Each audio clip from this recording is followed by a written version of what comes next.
কখনো কখনো কিছু শহর মানুষ রেখে যায়, আবার কখনো কিছু শহর মানুষ হারিয়ে ফেলে।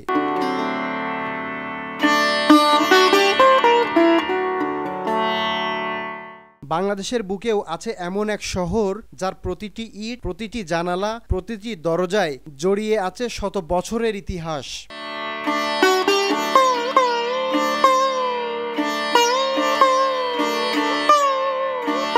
ভবনের ফাঁকে ফাঁকে লুকিয়ে আছে শত কোটি গল্প। এই শহরের নাম পানামনগর।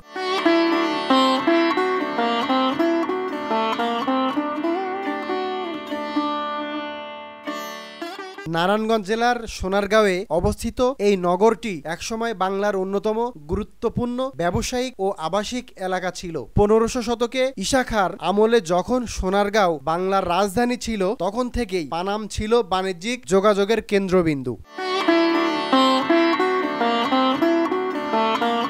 দর্শক, আজকে আমি যাচ্ছি ইতিহাসের হারিয়ে যাওয়া নগরী পানাম সিটিতে। 1500 শতকে ঈশা খাঁ এখানে বাংলার প্রথম রাজধানী স্থাপন করেছিলেন, যেখানে রয়েছে কিছু স্থাপনা, কিছু বাড়িঘর, যেগুলো দেখলে আপনাদের ভালো লাগবে। চলুন যাওয়া যাক। আমরা গুলিস্তান থেকে স্বদেশ গাড়িতে রওনা দিলাম পানাম সিটির উদ্দেশ্যে। প্রথমে আমাদেরকে যেতে হবে মুরগাপাড়া বাস স্ট্যান্ডে। বাস স্ট্যান্ডে নেমে বাম হাতে যে সিএনজি গুলো দেখা যাচ্ছে, ওইদিকে আমাদেরকে যেতে হবে গন্তব্যে পৌঁছানোর জন্য। ওখান থেকে আমরা অটোতে করে যেতে থাকলাম। ভাড়া নিবে 50 থেকে 60 টাকা। আমরা ঢাকা থেকে 1 ঘন্টার মতো সময়ের মধ্যে পৌঁছে গেলাম পানাম সিটিতে। মেইন গেট দিয়ে ঢুকতেই আপনার ডান হাতে কিছু শোপিস ও গিফট আইটেমের দোকান পেয়ে যাবেন। আপনারা চাইলে ওখান থেকে কিছু কিনে নিতে পারেন। পানামনগর মূলত গড়ে ওঠে 1800 থেকে 1900 শতাব্দীর মাঝামাঝি সময়কালে। তৎকালীন ধনী হিন্দু ব্যবসায়ীরা এখানে এক একটা রাজপ্রাসাদের মতো বাড়ি নির্মাণ করেন। এই বাড়িগুলোতে ছিল ইউরোপীয়, মুঘল ও বাংলা স্থাপত্যের অপূর্ব সংমিশ্রণ। বাড়িগুলোর দেওয়ালে ছিল কারুকার্য, বারান্দায় ছিল নকশা করা লোহার গ্রিল, আর প্রতিটি গলিতে ছিল শহরের কোলাহল ও আভিজাত্য আর আধিপত্যের গন্ধ। তৎকালীন সময়ের তুলনায় পানামনগর ছিল অত্যন্ত আধুনিক। এখানে ছিল পরিষ্কার রাস্তাঘাট, ড্রেনেজ ব্যবস্থা, পানির লাইন, এমনকি বাড়ির গায়ে ছিল মেঝের সাথে লাগানো টাইলসের ব্যবহার, যা বাংলার স্থাপত্যে তখন এক অভাবনীয় চমক। পানামনগরের মূল সড়কের পাশে মোট 52টি ভবন রয়েছে, যার প্রতিটি ইতিহাসের এক একটি অধ্যায়। এখানে বসবাসকারী পরিবারগুলো মূলত ছিল হিন্দু বণিক শ্রেণীর। তারা নীল, রেশম, তুলা ও মশলার ব্যবসার সঙ্গে যুক্ত ছিলেন।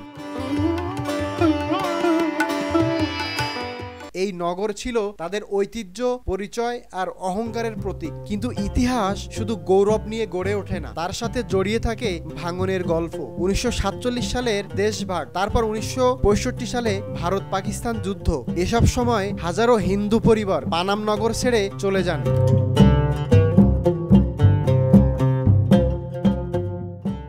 আর নগরটি ধীরে ধীরে হয়ে পড়েন জনশূন্য। একটা সময় এই প্রাণবন্ত শহর হয়ে গেল ভুতুড়ে শহর। ভাঙা বাড়ি, বন্ধ দরজা আর নীরব গলিতে তখন শুধুই নিস্তব্ধতা।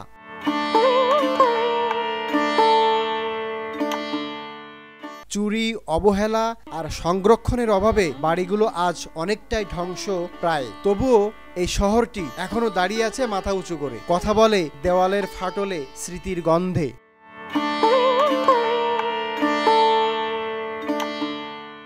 বর্তমানে পানামনগর বাংলাদেশের অন্যতম দর্শনীয় স্থান। প্রতিদিন শত শত পর্যটক, ইতিহাসপ্রেমী, ফটোগ্রাফার, ভ্রমণ পিপাসুরা এখানে ছুটে আসেন।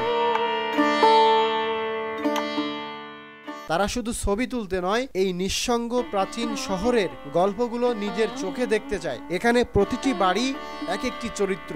কোনোটা প্রেমের গল্প বলছে, কোনোটা ত্যাগের, আবার কোনোটা হয়তো কেবলই সময়ের সাক্ষী হয়ে দাঁড়িয়ে আছে।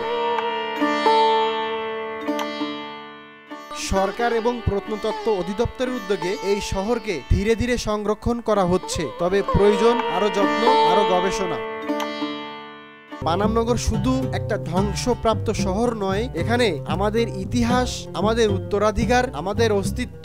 এখানে এসে আপনি সময়কে স্পর্শ করতে পারবেন, যেখানে শহর কথা বলে না, কিন্তু নিঃসন্দেহে চোখের সামনে তুলে ধরে শত বছরের ইতিহাস।